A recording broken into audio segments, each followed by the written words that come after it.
गुवाहाटीआव जामात इउएल मुजाहिद्दीननि सासे केदारखौ हमदों। गुवाहाटी पुलिसा गोख्रों नायबिजिरनायनि गेजेरजों गुवाहाटी नोगोराव इस्लामिक उदखारि हानजा जामात इउएल मुजाहिद्दीननि सासे केदारखौ हमदों।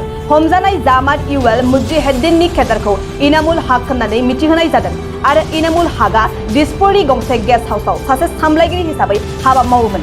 इनामुल हकजोंनो लोगोसे बेनि थाग्रा खुलिनिफ्राय माखासे फोरमान लाइसिफोरबो मोनफानाय जादों। पुलिसा मिथिहोनाय बादिब्ला इस्लामिक उदखारि हानजाया माखासे गोबाव समनिफ्रायनो आसामाव हरखाबै गाग्लोबनो नागिरबाय थादों, जेराव बावैसो आल कायदा उदखारि हानजानि माखासे सोद्रोमाफोरखौबो आसामाव हमनो हानाय जादोंमोन होननानै पुलिसा मिथिहोदों। गुवाहाटीआव जामात इउएल मुजाहिद्दीननि सासे केदारखौ हमदों। गुवाहाटी पुलिसा गोख्रों नायबिजिरनायनि गेजेरजों गुवाहाटी नोगोराव इस्लामिक उदखारि हानजा जामात इउएल मुजाहिद्दीननि सासे केदारखौ हमदों। हमजानाय जामात इउएल मुजाहिद्दीननि केदारखौ इनामुल हक होननानै मिथिहोनाय जादों आरो इनामुल हकआ दिसपुरनि गंसे गेस्ट हाउसआव सासे सामलायगिरि हिसाबै हाबा मावोमोन।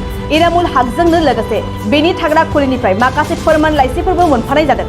पुलिसा मिथिहोनाय बादिब्ला इस्लामिक उदखारि हानजाया माखासे गोबाव समनिफ्रायनो आसामाव हरखाबै गाग्लोबनो नागिरबाय थादों, जेराव बावैसो आल कायदा उदखारि हानजानि माखासे सोद्रोमाफोरखौबो आसामाव हमनो हानाय जादोंमोन होननानै पुलिसा मिथिहोदों।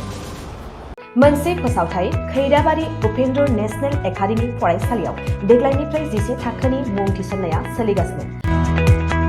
फरायसुला आरो फरायसुलिफ्रा थाखो 10आव मुं थिसननो गोनो गोथो जानानै दंब्ला एबा देग्लायनि मेट्रिक आनजादाव उथ्रिना गुबुन फरायसालिमाफोराव मुं थिसननायाव मानिबाफोर जेंना नुजाथिदोंब्ला नोंथांमोना जिंगा दासि।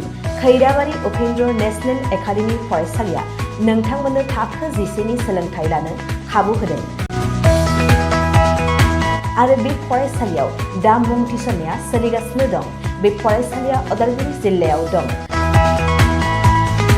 मख'जाथावदि बे फरायसालियाव देग्लायनि मेट्रिक आनजादाव गासै 80 सा फरायसुला फरायसुलिफ्रा गासैबो मोजां जौखोन्दो लानानै उथ्रिसार जानो हादों।